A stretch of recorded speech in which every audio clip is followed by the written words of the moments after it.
Добре дојдовте во училница на час по математика во втора година гимназиско образование.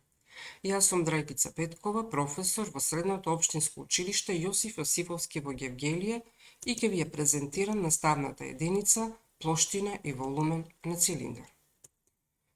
Формули за плоштина и волумен на цилиндар. Тргнуваме од општата формула за плоштина, а гласи P е еднакво на 2B плюс M, каде што B е плоштината на основата, имаме две основи, затоа е 2B, M е плоштината на обвивката, R е радиус на основата на цилиндарот, H е висина на цилиндарот. Основата е круг, од тука B ќе биде еднакво на R на квадрат π. Додека обвивката најчесто е правоаголник со страни 2Rπ и другата страна Х. Од тука M е еднакво на 2Rπ по Х. Во колку овие две формули ги замениме во општата формула за плоштина на цилиндар, добиваме дека P е еднакво на 2Rπ во заграда R плюс Х. Општата формула за волумен е V е еднакво на B по Х, ќе ја замениме формулата за плоштина на основа, за волуменот добиваме R на квадрат π по Х. Да видиме сега примена на овие формули во задачи. Пример 1. Оскиниот пресек на цилиндарот е квадрат со плоштина 36 см квадратни. Да се пресмета плоштината и волуменот на цилиндарот. Запишуваме дека плоштината на оскиниот пресек е 36 см квадратни. Се бараат плоштината и волуменот. Задолжително правиме цртеж. На цртежот, оскиниот пресек е квадрат со страна Х, односно 2R. Плоштината на квадратот е страната на квадрат, односно Х на квадрат, и дадена ни е вредноста за плоштината е 36 см квадратни, од каде што Х ќе биде 6 см. Од друга страна, Х е еднакво на 2R и е 6 см, така што ако го изразиме радиусот, ќе биде висината врз 2, односно 6 врз 2 или 3 см. Ги имаме радиусот и висината на цилиндарот, можеме да ја пресметаме плоштината заменувајќи во формулата за плоштина на цилиндар. P е еднакво на 2Rπ во заграда R плюс Х. Ги заменуваме вредностите, средуваме и добиваме дека плоштината е 54π сантиметри квадратни. Исто така заменуваме и во формулата за волумен на цилиндар. V е еднакво на R на квадрат π по Х. За волуменот добиваме по некоја случајност повторно 54π, но сантиметри кубни. Пример 2. Должината на кружницата на основата на прав цилиндар е 14π сантиметри, а плоштината на оскиниот пресек е 17 см квадратни. Да се пресмета плоштината и волуменот на цилиндарот. Запишуваме дека периметарот на кружницата на основата е 14π см, плоштината на оскиниот пресек е 17 см квадратни. Се бараат плоштината и волуменот. Правиме цртеж. Оскиниот пресек во овој случај е правоаголник со страни 2R и Х.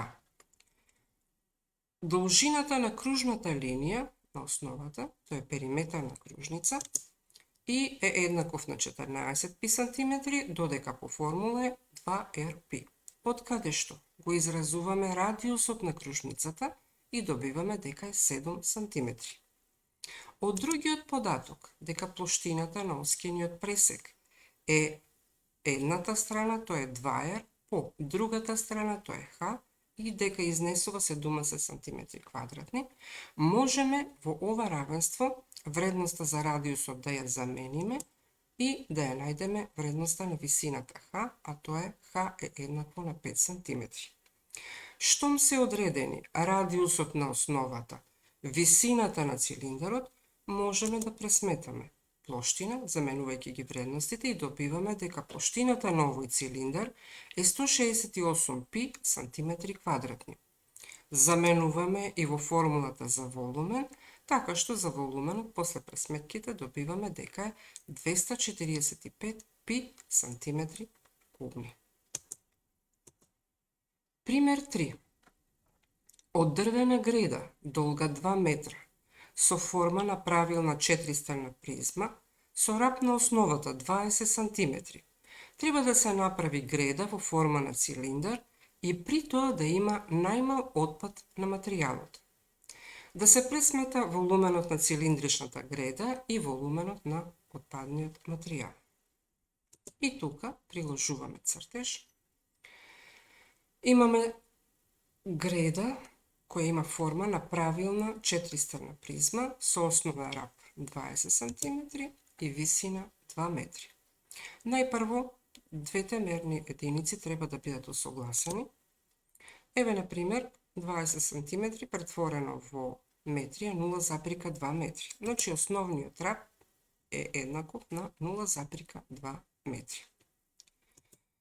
Можеме да го пресметаме волуменот на призмата, затоа што волуменот на таквата призма е еднаков на А на квадрат по Х. Ги имаме потребните податоци, заменуваме и добиваме дека волуменот на оваа призма е 0,08 метри кубни. Сега да видиме радиусот на цилиндричната греда, тоа е всушност половина од страната А, заменуваме за основниот рап, за радиусот добиваме дека е 0,1 метар. Го имаме радиусот на основата на цилиндричната греда, ја имаме висината на цилиндричната греда, можеме да го пресметаме волуменот на цилиндарот, кој е еднаков на R на квадрат пи по Х. Волуменот на цилиндарот после замената и средувањето добиваме дека е 0,02 пи метри кубни. Волуменот на отпадниот материјал се добива како разлика помеѓу волуменот на призмата и волуменот на цилиндарот. Тоест, 0,08 метри кубни минус 0,02 пи метри кубни. Меѓутоа, ќе мора бројот пи да го замениме со неговата приближна вредност 3,14, така што за волуменот на отпадниот материјал добиваме дека е 0,0172 метри кубни, т.е. 0,0172 метри кубни. Секојдневно среќаваме предмети што имаат форма на цилиндар, еве неколку такви, бурето, трупците, дипломите што ги добиваме, амбалажата во која ги чуваме цедињата и така натаму. Ви благодарам за вниманието.